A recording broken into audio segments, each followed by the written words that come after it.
लेकर आप और हमारी तरह फिर दो नावों में सवारी नहीं की।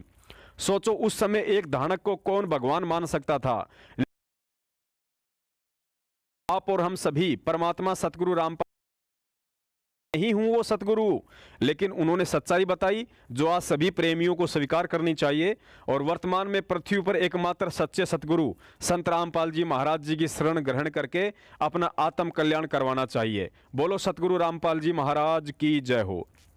पुण्यात्माओं, आप और हम सभी परमात्मा सतगुरु रामपाल जी महाराज जी की आत्माएं हैं, लेकिन क्या आपने कभी विचार किया है कि वे बार बार अपने सत्संगों में धर्मदास जी, नानक साहिब जी, मलुकदास जी, दादू दास जी, गरीबदास जी और घीसा संत जी का नाम लेकर ही क्यों कहते हैं कि वे सभी महापुरुष परमात्मा की विशेष दृढ़ आत्माएं थी? क्योंकि उन महापुरुषों ने नाम उपदेश लेकर आप और हमारी तरह फिर दो नावों में सवारी नहीं की। सोचो उस समय एक धानक को कौन भगवान मान सकता था, लेकिन इसके बावजूद भी काल प्रेरित समाज और धर्म गुरुओं द्वारा लाख घटिया कोशिशें करने के बावजूद भी उन महापुरुषों ने अपने गुरु के वचनों को लोहे की लकीर की तरह माना और अंतिम समय तक टिके रहे। तब जाकर उन्होंने सतलोक पाया।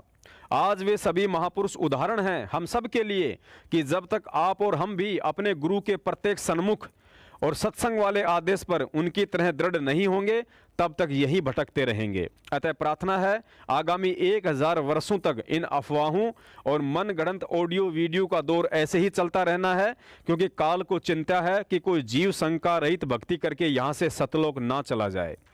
भगत समाज से अंतिम प्रार्थना। पुण्यात्माओं, जैसे कि वर्तमान परिस्थितियों के मद्देनजर हम सभी को ज्ञात हो रहा है कि काल भगवान और परमात्मा के बीच चल रही यह लड़ाई बहुत लंबी चलने वाली है। अपने स्वार्थवश सतलोक आश्रम मैनेजमेंट हरियाणा की तरह हम सत्सेवकों ने भगत समाज को इस धोखे में नहीं रखना है कि गुरुजी अगले 2 महीने में आ रहे हैं, 6 महीने में आ रहे हैं या 2020 में आ जाएंगे। झूठ और पाखंड का भक्ति मार्ग से कोई लेना देना नहीं है, क्योंकि एक भगत को इस भक्ति मार्ग पर रुकने के लिए उसके स्वयं का आत्मबल और सतगुरु पर उसका अटल विश्वास ही रोक कर रख सकता है। और यह आत्मबल तथा अटल विश्वास मर्यादित साधना, सच्ची साध संगति और 5 यज्ञ के यथावत करते रहने से ही बनी रह सकती है। और यह भी अटल सत्य है कि वर्तमान में सच्ची साध संगति और 5 यज्ञ सिर्फ और सिर्फ हर महीने के दूसरे रविवार को मेरठ में और हर महीने के अंतिम रविवार को फर्रुखाबाद सत्सेवक सम्मेलन में ही संभव है, क्योंकि मेरठ सत्सेवक सम्मेलन में वही आत्माएं पहुंच पाती हैं जिनके शीश पर सतगुरुदेव जी का विशेष आशीर्वाद है। रविवार को सत्संग से पहले शनिवार की पूरी रात सैकड़ों भक्तों के बीच विशेष ज्ञान चर्चा होती है, जिसमें भक्तों को भक्ति और सत्संगों की गूढ़ बातों व संकेतों से सतगुरु पर विश्वास और आत्मबल पैदा होता है, जो भक्ति की जड़ों को मजबूत करता है। इसलिए हम सभी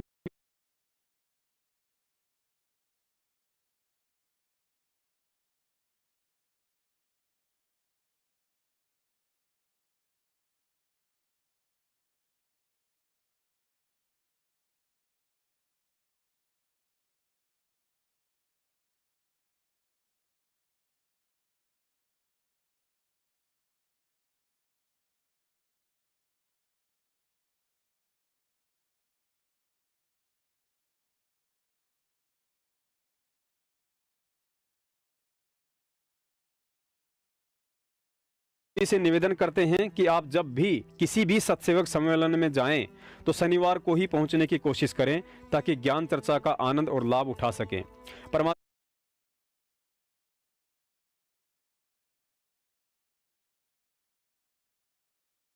भी कहते हैं कि कबीरा तहां जाइए रह संतन की प्रीत, इष्ट मिले और मन मिले मिले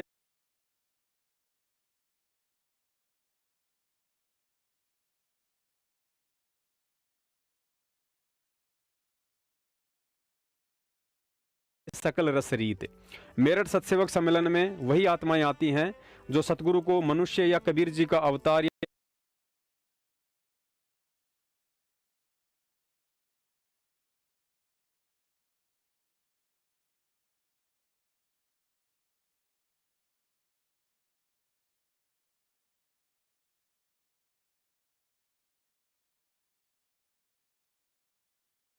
कबीर जी का भेजा हुआ कोई प्रतिनिधि नहीं, बल्कि उन्हें स्वयं साक्षात कबीर परमात्मा ही मानती हैं। मेरठ में भगत भाई बहनों के बीच जो आपसी प्रेम और एक दूसरे के